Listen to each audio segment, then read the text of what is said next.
ನಮಸ್ತೆ ವೀಕ್ಷಕರೇ, ಕರುನಾಡು ಒಂದನೇ ಯೂಟ್ಯೂಬ್ ಚಾನಲ್ಗೆ ಸ್ವಾಗತ, ಆತ್ಮೀಯ ಸ್ವಾಗತ. ಇವತ್ತು ಆಧಾರ್ ಕಾರ್ಡ್ ಡಿಪಾರ್ಟ್ಮೆಂಟ್ ಅಲ್ಲಿ ಕೆಲವೊಂದಿಷ್ಟು ಹುದ್ದೆಗಳಿಗೆ ಅರ್ಜಿಯನ್ನು ಆಹ್ವಾನಿಸಲಾಗಿದೆ.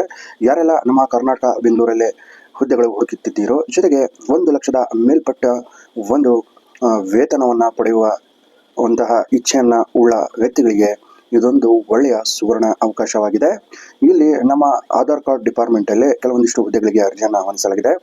ಯಾವ ರೀತಿ ಅರ್ಜಿ ಸಲ್ಲಿಸಬೇಕು, ಯಾವೆಲ್ಲ ಹುದ್ದೆಗಳು ಲಭ್ಯವಿದೆ, ಹಾಗೆ ವಯೋಮಿತಿ ಏನು, ವೇತನ ಶ್ರೇಣಿ ಏನು, ಇದರೆಲ್ಲರ ಬಗೆಗಿನ ಹೆಚ್ಚಿನ ಮಾಹಿತಿಗಾಗಿ ದಯವಿಟ್ಟು ಈ ವಿಡಿಯೋವನ್ನ ಸಂಪೂರ್ಣವಾಗಿ ವೀಕ್ಷಿಸಿ. ಇಲ್ಲಿ ಯಾವೆಲ್ಲ ಹುದ್ದೆಗಳಿಗೆ ಅರ್ಜಿಯನ್ನು ಆಹ್ವಾನಿಸಲಾಗಿದೆ ಅನ್ನೋದನ್ನ ನೋಡಿದ್ರೆ, UIDAI ನೇಮಕಾತಿ ಅಂದ್ರೆ ಆಧಾರ್ ಕಾರ್ಡ್, ಇಲ್ಲಿ 5 ಸೆಕ್ಷನ್ ಆಫೀಸರ್, ಟೆಕ್ನಿಕಲ್ ಆಫೀಸರ್ ಹುದ್ದೆಗಳಿಗೆ ಅರ್ಜಿಯನ್ನ ಆಹ್ವಾನಿಸಲಾಗಿದೆ. UIDAI ಅಧಿಕೃತ ಅಧಿಸೂಚನೆ ಫೆಬ್ರವರಿ 2025 ಮೂಲಕ ಸೆಕ್ಷನ್ ಆಫೀಸರ್, ಟೆಕ್ನಿಕಲ್ ಆಫೀಸರ್ ಹುದ್ದೆಗಳಿಗೆ ಭರ್ತಿ ಮಾಡಲು ಅರ್ಹ ಮತ್ತು ಆಸಕ್ತ ಅಭ್ಯರ್ಥಿಗಳಿಂದ ಇಲ್ಲಿ ಅರ್ಜಿಯನ್ನ ಆಹ್ವಾನಿಸಲಾಗಿದೆ. ಭಾರತೀಯ ವಿಶಿಷ್ಟ ಗುರುತಿನ ಪ್ರಾಧಿಕಾರ ಅರ್ಜಿಗಳನ್ನ ಆಹ್ವಾನಿಸಲಾಗಿದೆ. ಬೆಂಗಳೂರು ಕರ್ನಾಟಕದ ಸರ್ಕಾರದಲ್ಲಿ ವೃತ್ತಿ ಜೀವನವನ್ನು ಹುಡುಕುತ್ತಿರುವ ಉದ್ಯೋಗಾಕಾಂಕ್ಷಿಗಳಿಗೆ ಈ ಅವಕಾಶ ಬಳಸಿಕೊಳ್ಳಬಹುದಾಗಿದೆ. ಆಸಕ್ತ ಅಭ್ಯರ್ಥಿಗಳು 21 ಏಪ್ರಿಲ್ 2025 ಅಥವಾ ಮೊದಲು ಆಫ್ಲೈನ್ ನಲ್ಲಿ ಅರ್ಜಿಯನ್ನ ಸಲ್ಲಿಸಬಹುದಾಗಿದೆ. ಇಲ್ಲಿ UIDAI ಹುದ್ದೆ ಅಧಿಸೂಚನೆಯ ಪ್ರಕಾರ ಇಲ್ಲಿ ಹುದ್ದೆಗಳ ವಿವರಗಳನ್ನ ನೋಡ್ತಾ ಹೋಗೋದಾದ್ರೆ, ಸಂಸ್ಥೆ ಹೆಸರು ಭಾರತೀಯ ವಿಶಿಷ್ಟ ಗುರುತಿನ ಪ್ರಾಧಿಕಾರ ಅಂದ್ರೆ ಆಧಾರ್ ಕಾರ್ಡ್ ಡಿಪಾರ್ಟ್ಮೆಂಟ್. ಹುದ್ದೆ ಸಂಖ್ಯೆ 5. ಉದ್ಯೋಗ ಸ್ಥಳ ನೋಡೋದಾದ್ರೆ ಬೆಂಗಳೂರು ಕರ್ನಾಟಕ. ಹುದ್ದೆಯ ಹೆಸರು ನೋಡೋದಾದ್ರೆ ಸೆಕ್ಷನ್ ಆಫೀಸರ್ ಮತ್ತೆ ಟೆಕ್ನಿಕಲ್ ಆಫೀಸರ್ ಹುದ್ದೆಗಳು ಲಭ್ಯವಿದೆ. ಸಂಬಳ ತಿಂಗಳಿಗೆ 47,600 ರಿಂದ 1,51,100 ರೂಪಾಯಿಗಳನ್ನ ನಿಗದಿಪಡಿಸಿದ್ದಾರೆ. ಇಲ್ಲಿ ಹುದ್ದೆಗಳ ವರ್ಗೀಕರಣ ನೋಡೋದಾದ್ರೆ, ವಿಭಾಗ ಅಧಿಕಾರಿಗೆ 1 ಹುದ್ದೆ ಲಭ್ಯವಿದೆ. ಅರ್ಹತೆ ನೋಡೋದಾದ್ರೆ UIDAI ಮಾನದಂಡಗಳ ಪ್ರಕಾರ ಅಂತ ತಿಳಿಸ್ತಾ ಇದ್ದಾರೆ. ತಾಂತ್ರಿಕ ಅಧಿಕಾರಿಗಳಿಗೆ 4 ಹುದ್ದೆಗಳು ಲಭ್ಯವಿದ್ದು, ವಿದ್ಯಾರ್ಥಿ ಇಂಜಿನಿಯರಿಂಗ್ ಪದವಿ ಅಥವಾ ಸ್ನಾತಕೋತ್ತರ ಪದವಿಯನ್ನ ಪಡೆದಿರಬೇಕು ಅಂತ ತಿಳಿಸ್ತಾ ಇದ್ದಾರೆ.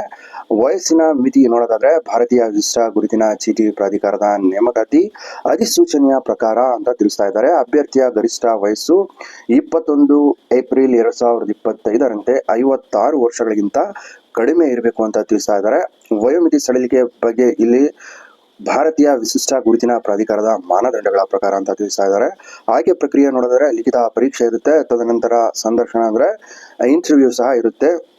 ಇಲ್ಲಿ UIDAI ನೇಮಕಾತಿ ವಿಭಾಗಾಧಿಕಾರಿ, ತಾಂತ್ರಿಕ ಅಧಿಕಾರಿ ಉದ್ಯೋಗಗಳಿಗೆ ಹೇಗೆ ಅರ್ಜಿ ಸಲ್ಲಿಸಬೇಕು ಅನ್ನೋದನ್ನ ನೋಡೋದಾದ್ರೆ, ಆಸಕ್ತ ಮತ್ತು ಅರ್ಹ ಅಭ್ಯರ್ಥಿಗಳು ನಿಗದಿತ ಅರ್ಜಿ ನಮೂನೆಯ ಮೂಲಕ ಆಫ್ಲೈನ್ ಅಲ್ಲಿ ಅರ್ಜಿಯನ್ನ ಸಲ್ಲಿಸಬೇಕಾಗ್ತದೆ. ಅರ್ಜಿದಾರರು ಅರ್ಜಿ ನಮೂನೆಯನ್ನ ಸಂಬಂಧಿತ ಸ್ವಯಂ ದೃಢೀಕೃತ ದಾಖಲಾತಿಗಳೊಂದಿಗೆ ನಿರ್ದೇಶಕರು HR ಭಾರತೀಯ ವಿಶಿಷ್ಟ ಗುರುತಿನ ಪ್ರಾಧಿಕಾರ UIDAI ಆಧಾರ್ ಸಂಕೀರ್ಣ NTI ಲೇಔಟ್ ಟಾಟಾ ನಗರ್ ಕೋಡಿಗೆಹಳ್ಳಿ ತಂತ್ರಜ್ಞಾನ ಕೇಂದ್ರ ಬೆಂಗಳೂರು 560092ಕ್ಕೆ 21 ಏಪ್ರಿಲ್ 2025 ಅಥವಾ ಅದಕ್ಕೂ ಮೊದಲು ಕಳಿಸಬೇಕು. ಇಲ್ಲಿ ಈ ವಿಳಾಸಕ್ಕೆ ತಾವು ಅಂಚೆ ಮುಖಾಂತರ ಅಥವಾ ಕೊರಿಯರ್ ಮುಖಾಂತರ ತಾವು ಅರ್ಜಿಯನ್ನ ಇಲ್ಲಿ ಸಲ್ಲಿಸಬಹುದು. ಅದಕ್ಕೆ ದಾಖಲಾತಿಗಳೊಂದಿಗೆ ಇದರ ಒಂದು ನಮೂನೆಯನ್ನ ಭರ್ತಿ ಮಾಡಿ ತಾವು ಈ ಒಂದು ಅಡ್ರೆಸ್ಗೆ ತಮ್ಮ ಅರ್ಜಿಯನ್ನ ಸಲ್ಲಿಸಬಹುದು.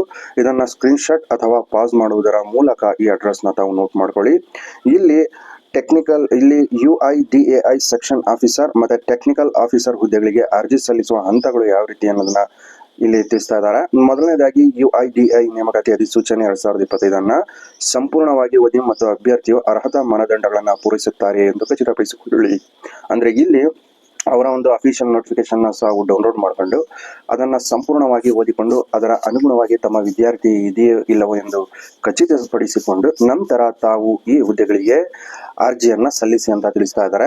ಸಂವಹನ ಉದ್ದೇಶಕ್ಕಾಗಿ ದಯವಿಟ್ಟು ಸರಿಯಾದ ಇಮೇಲ್ ID ಮತ್ತೆ ಮೊಬೈಲ್ ಸಂಖ್ಯೆಯನ್ನ ಹೊಂದಿರಿ ಮತ್ತು ID ಪ್ರೂಫ್, ವಯಸ್ಸು, ಶೈಕ್ಷಣಿಕ ಅರ್ಹತೆ, ಇತ್ತೀಚಿನ ಛಾಯಾಚಿತ್ರ, ರೆಸ್ಯೂಮ್, ಯಾವುದೇ ಅನುಭವ ಇದ್ದರೆ ಇತ್ಯಾದಿ ದಾಖಲಾತಿಗಳನ್ನ ಸಿದ್ಧವಾಗಿಡಿ ಅಂತ ತಿಳಿಸ್ತಾ ಇದ್ದಾರೆ. ಅಂದ್ರೆ ಇಲ್ಲಿ ನಿಮಗೆ ಕಾಂಟ್ಯಾಕ್ಟ್ ಮಾಡಲು ಒಂದು ವ್ಯಾಲಿಡ್ ಇಮೇಲ್ ID ಅನ್ನ ತಾವು ರೆಡಿ ಇಟ್ಕೋಬೇಕು, ಜೊತೆಗೆ ಮೊಬೈಲ್ ಸಂಖ್ಯೆ ಹೊಂದಿರಬೇಕು, ಜೊತೆಗೆ ಇಲ್ಲಿ ID ಪ್ರೂಫ್ ವಯಸ್ಸಿಗೆ ಇಲ್ಲಿ ಪರಿಗಣಿಸಲು, ಜೊತೆಗೆ ಶೈಕ್ಷಣಿಕ ಅರ್ಹತೆ ಅಂದ್ರೆ ವಿದ್ಯಾರ್ಥಿಗೆ ಸಂಬಂಧಪಟ್ಟಂತೆ ಮಾರ್ಕ್ಸ್ ಕಾರ್ಡ್ಗಳು, ಜೊತೆಗೆ ಇತ್ತೀಚಿನ ಪಾಸ್ಪೋರ್ಟ್ ಸೈಜ್ ಫೋಟೋ, ರೆಸ್ಯೂಮ್ ಮತ್ತೆ ಅನುಭವ ಏನಾದ್ರು ಇದ್ರೆ ಅನುಭವದ ಒಂದು ದಾಖಲಾತಿಯನ್ನ ತಾವು ಸಿದ್ಧವಾಗಿ ಇಟ್ಕೋಬೇಕು ಅಂತ ತಿಳಿಸ್ತಾ ಇದ್ದಾರೆ. ಇಲ್ಲಿ ಅವರ ಒಂದು ಅಧಿಕೃತ ಅಧಿಸೂಚನೆಯನ್ನ ಡೌನ್ಲೋಡ್ ಮಾಡ್ಕೊಂಡು ಅರ್ಜಿಯನ್ನ ಸಹ ಅಲ್ಲೇ ಸಿಗುತ್ತೆ, ಅದನ್ನ ಸಹ ಡೌನ್ಲೋಡ್ ಮಾಡ್ಕೊಂಡು ನಿಗದಿತ ನಮೂನೆಯ ಫಾರ್ಮ್ ಅನ್ನ ಭರ್ತಿ ಮಾಡಿ ಅವರು ತಿಳಿಸಿದಂತಹ ಅಡ್ರೆಸ್ಗೆ ತಾವು ಸಲ್ಲಿಸಬೇಕು ಅಂತ ಇಲ್ಲಿ ತಿಳಿಸ್ತಾ ಇದ್ದಾರೆ. ಇಲ್ಲಿ ಪ್ರಮುಖ ದಿನಾಂಕಗಳ ಬಗ್ಗೆ ನೋಡೋದಾದ್ರೆ ಆಫ್ಲೈನ್ ನಲ್ಲಿ ಅರ್ಜಿ ಸಲ್ಲಿಸಲು ಪ್ರಾರಂಭ ದಿನಾಂಕ 20 ಫೆಬ್ರವರಿ 2025ರಿಂದ ಪ್ರಾರಂಭವಾಗಿದ್ದು, ಆಫ್ಲೈನ್ ನಲ್ಲಿ ಅರ್ಜಿ ಸಲ್ಲಿಸಲು ಕೊನೆಯ ದಿನಾಂಕ 21 ಏಪ್ರಿಲ್ 2025 ಆಗಿದೆ. UID ಅಧಿಸೂಚನೆಯ ಪ್ರಮುಖ ಒಂದು ಅಧಿಸೂಚನೆಯನ್ನ ತಾವು ಡೌನ್ಲೋಡ್ ಮಾಡಿ ಹೆಚ್ಚಿನ ಮಾಹಿತಿಯನ್ನ ಪಡೆಯಬಹುದು. ಇದೇ ರೀತಿ ಡೈಲಿ ಜಾಬ್ಸ್ ರಿಲೇಟೆಡ್ ಮಾಹಿತಿಗಳಿಗಾಗಿ ದಯವಿಟ್ಟು ಕರುನಾಡು ವಂದನೆ ಯೂಟ್ಯೂಬ್ ಚಾನಲ್ನ ಸಬ್ಸ್ಕ್ರೈಬ್ ಮಾಡಿ ಹಾಗೂ ನಿಮ್ಮ ಫ್ರೆಂಡ್ಸ್ ಅಂಡ್ ಫ್ಯಾಮಿಲಿಯಲ್ಲಿಯೂ ಸಹ ಶೇರ್ ಮಾಡಿ. Thank you for watching.